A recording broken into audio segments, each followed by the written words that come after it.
Hey guys, welcome back to my new video. आज चाहिँ मैले के को विषयवस्तुमा भिडियो बनाउन लाग्छु छ भने तपाईहरुले एकदमै धेरै सोधेको दाइ कोरिया आएपछि चाहिँ मसँग नेपालको बाइकको लाइसेन्स छ त्यसलाई चेन्ज गर्न मिल्छ कि मिल्दैन दाइ मसँग चाहिँ गाडीको पनि छ बाइकको पनि छ त्यसलाई चेन्ज गर्न मिल्छ कि मिल्दैन भनेर एकदमै धेरै सोध्नु भएको प्रश्न अनि त्यहाँदेखि त्यसलाई चेन्ज गर्न चाहिँ के गर्नुपर्छ कहाँ जानुपर्छ अनि त्यसको लागि प्रोसेस डकुमेन्टहरु के चाहिन्छ पैसा कति लाग्छ सबै विषयवस्तुमा कुरा गर्नेछु गाइज सो यो भिडियोलाई अन्तिमसम्म हेर्नुस् अनि त्यहाँबाट तपाईको नेपालको ड्राइभिङ लाइसेन्सलाई कोरियाको ड्राइभिङ लाइसेन्समा चेन्ज गर्नुहोस् अनि त्यहाँबाट कोरियामा सँगै राइड जानुपर्छ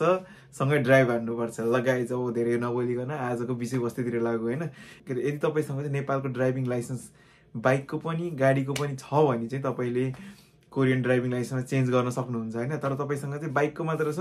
अब त्यो बाइकको लागि चाहिँ मैले कोरिया त्यो बाइकको ड्राइभिङ लाइसेन्स चाहिँ म कोरियन ड्राइभिङ लाइसेन्समा चेन्ज गर्छु भनेर चाहिँ मिल्दैन अनि त्यहाँबाट तपाईसँग गाडीको पनि छ बाइकको पनि छ भने चाहिँ चेन्ज गर्न मिल्छ तर एउटा ब्याड न्यूज भन्नु कि अब एउटा अपडेट भन्नु हैन कोरियन सरकारले चाहिँ लास्ट इयरबाट चाहिँ त्यो अब नेपालमा भएको बाइकको गाडीको लाइसेन्सलाई पनि हामीले चाहिँ लिखित एक्जाम रिटर्न टेस्ट चाहिँ दिनुपर्ने भएको छ हैन सो त्यसको लागि चाहिँ प्रिपेयर गर्नुपर्ने हुन्छ हजुरहरुले त्यो चाहिँ अब मज्जाले पढ्नुस् हैन बुक पाउँछ बुक किनेर पढ्नुस् अनि त्यहाँबाट प्रिपेयर गर्न चाहिँ अब लाइसेन्स बनाउन अब तपाईले त्यो लिखित त दिनै परिहाल्यो पहिला लिखितको लागि फर्म भर्नुस् नजिकैको ड्राइभिङ सेन्टरमा गएर हैन उन्जन म्यान सियमजाङ भन्ने हुन्छ त्यहाँबाट टक्क लगाएर जहाँ गए नि हुन्छ हैन त्यो हरेक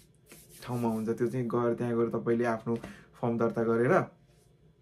पहिला लिखित दिनुस् अनि त्यहाँदेखि तपाईले ट्रायल दिनु पर्दैन नेपालको ड्राइभिङ लाइसेन्सलाई चाहिँ कोरियनमा चेन्ज गर्ने हो भने अनि त्यहाँबाट अब तपाईको बाइकको मात्र छ भने चाहिँ मिल्दैन तपाईको बाइकको चाहिँ मज्जाले दिनुपर्छ ट्रायलै हैन लिखित सबै दिनुपर्छ जिरो गरेर प्रोसेस गर्नुपर्छ अनि त्यहाँबाट अब लाइसेन्स त बनाउने अब त्यसलाई चाहिँ के चाहिन्छ हैन तपाईको नेपालको ड्राइभिङ लाइसेन्स मात्र भएर हुँदैन क्या त्यसलाई चाहिँ फेरि हामीले एमबीसी नेपाल एमबीसी गएर भेरिफिकेसन गर्नुपर्छ त्यो लाइसेन्स चट्ट लगाएर भेरिफिकेसन गरेर आउनुस् पहिला हैन टक्क लगाएर सलमा छ सलमा गएर लाइसेन्सलाई चाहिँ ओरिजिनल हो भनेर चाहिँ त्यसलाई भेरिफिकेसन गर्नुस् अनि त्यति मात्र हैन त्यति गरिसकेपछि नि अब के चाहिन्छ तपाई अब उन्जन मेनु सियमजाङमा जानुहुन्छ त्यहाँ गएर तपाईलाई फेरि अरु कुरा नि माग्छ आफ्नो नेपालको ओरिजिनल ड्राइभिङ लाइसेन्सलाई चाहिँ नेपाल एमबीसीमा गएर भेरिफाई गरेर ल्याएपछि पनि फेरि तपाईहरु अब कोरियाको ड्राइभिङ लाइसेन्स सेन्टरमा जानुहुन्छ त्यहाँ गएर फर्म सम भर्नुहुन्छ त्यहाँ जाने बेला नि तपाईले के लिएर जानुपर्छ तपाईलाई कन्फ्युज हुन सक्छ हैन त्यो कुरा म तपाईलाई क्लियर गरिदिन्छु हैन के कति पैसा लाग्छ म तपाईलाई स्क्रिनमा मज्जाले लेखेर राखिदिन्छु हैन सो तपाईले अब वहाँ जाने बेला नि तपाईले के लानुपर्छ भन्दाखेरि ओरिजिनल ड्राइभिङ लाइसेन्स त चाहिहाल्यो हैन अनि तपाईले त्यो एमबीसी गएर भेरिफाई गर्नुभएको पेपर पनि चाहियो अनि त्यहाँबाट आफू बसेको ओडा कार्यालय भनौँ न ह्युमन सेन्टर भन्छ हैन त्यहाँनिर गएर तपाईले आफ्नो एउटा इन्ट्री एक्जिट भन्ने एउटा पेपर पाउनुहुन्छ त्यो तपाईले बुझ्नु भएन नि म यहाँ साइडमा राखिदिन्छु हेर्नुस् हैन त्यो पनि आफूले बनाएर लानुस् अनि त्यसपछि आफ्नो ओरिजिनल पासपोर्ट पनि चाहिन्छ क्या तपाई ड्राइभिङ लाइसेन्स निकाल्न जानुहुन्छ भने ओरिजिनल पासपोर्ट पनि बोकेर जानुपर्ने हुन्छ त्यो नि कम्पलसरी हो अनि त्यहाँ गएर अनि तपाईलाई 3टा फोटो लाग्छ 3टा फोटो पनि चाहिन्छ अनि त्यहाँदेखि तपाईको त्यहाँ ड्राइभिङ सेन्टरमा गएर पनि तपाईको आई टेस्टहरुदेखि लिएर सबै हुन्छ क्या त्यहाँनिर नि कति लगभग माननको आसपासमा सबै हुन्छ तपाईको त्यो आई टेस्टहरुदेखि लिएर सबै त्यो बाइक चलाएदेखि सबै हैन धेरै लाग्यो भने त्यति नै हो गाइज हैन अनि त्यहाँ अरु खासै केही चाहिदैन हो गाइज अब खासै त्यति चाहिदैन अब तपाईको नेपालको ड्राइभिङ लाइसेन्स अब त तपाईलाई सजिलै भइहाल्यो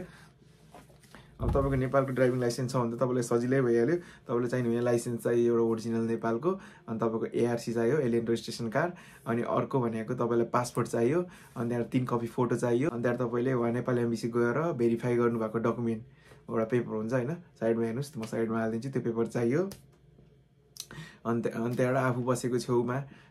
ओडा कार्यालय भन्नु कि ह्युमन सेन्टर भन्छ हैन त्यहाँ गएर आफू इन्ट्री एक्जिट भन्ने एउटा पेपर पाउनुहुन्छ त्यो पेपर पनि तपाईले बनाएर ल्याइसकेपछि तपाई चट्ट लाएर त्यहाँ उन्जन मेनु सियमजाङ गइसकेपछि तपाईले त्यहाँ गएर सजिलैसँग त्यही लाइसेन्स पाउन सक्नुहुन्छ तर त्यही हो अहिले चाहिँ थप्या भने त्यही रिटर्न एक्जाम चाहिँ दिनु पर्यो रिटर्न एक्जाम दिनको लागि अलि प्रिपेयर गर्नुस् अलि धेरै प्रिपेयर गर्नुस् एकचोटि पनि निकाल्नु भयो लाइसेन्स गाइज त्यही हो अनि त्यहाँदेखि चट्ट लाएर त्यति गरिसकेपछि तपाईको नेपालको ड्राइभिङ लाइसेन्स चाहिँ कोरियन ड्राइभिङ लाइसेन्समा कन्भर्ट हुन्छ र त्यो लाइसेन्सले चाहिँ तपाईले कार चलाउन पाउनुहुन्छ 4 पाङ्ग्रे अनि त्यहाँदेखि 125 सीसी सम्म मात्र बाइक चलाउन पाउनुहुन्छ हैन तपाईले अब 300 सीसी 400 सीसी 1000 सीसी 12 सीसी चलाउन मन लाग्यो भने चाहिँ तपाईले चलाउन सक्नुहुन्न त्यसको लागि चाहिँ तपाईले कोरियाबाट ट्रायल दिएर निकाल्नु पर्ने हुन्छ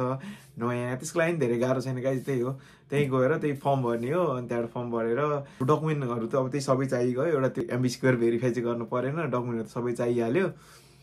त्यही हो गाइस अनि त्यहाँ गएर आफूले एक्जाम दिने अनि एक्जाम दिएपछि अब कति दिनपछि त्यही सबै कुरा भनिहाल्छ कति दिनपछि अब सबै कुरा त्यही भनिहाल्छ ट्रायलको लागि पनि खाली छ भने चाँडै हुन्छ नत्र नि 1 हप्ता त्यस्तो आसपासमा ट्रायल बोलाउँछ तपाई फेल भइहाल्नु भने 2-3 पल्टसम्म दिन पाइहाल्छ किन टेन्सन हैन त्यस्तो धेरै कुर्नु पर्दैन सो गाइज त्यही हो अब लाइसेन्स बनाउनु चाहिँ यही नै हो प्रोसेस होइन। के कति बुझ्नु भएन भने कमेन्ट गर्नुहोस्, भिडियो अर्को ल्याउँछु। अनि तपाईँहरूले एकदम सोध्नु भएको प्रश्न अरू पनि, दाइ तपाईँले चाहिँ कोरियामा बाइक कसरी किन्नु भएको, बाइक किन्नलाई के डकुमेन्ट चाहिन्छ भनेर नि सोधिरहनु भएको थियो है। त्यो भिडियो पनि चाँडैभन्दा चाँडै आउँछ। सो आजको लागि चाहिँ बाई बाई गाइज। अब कस्तो खालको भिडियो ल्याउने, के खालको भिडियो ल्याउने भनेर फेरि कमेन्ट गर्नुहोस्। अनि त्यहाँ नेपालबाट हेर्दै हुनुहुन्छ भने पनि के खालको भिडियो चाहियो हजुरहरूलाई भन्नुहोस्। म फेरि नयाँ भिडियो नयाँ ब्लग लिएर आउँछु। आजको लागि चाहिँ छुट्टै त, बाई बाई गाइज।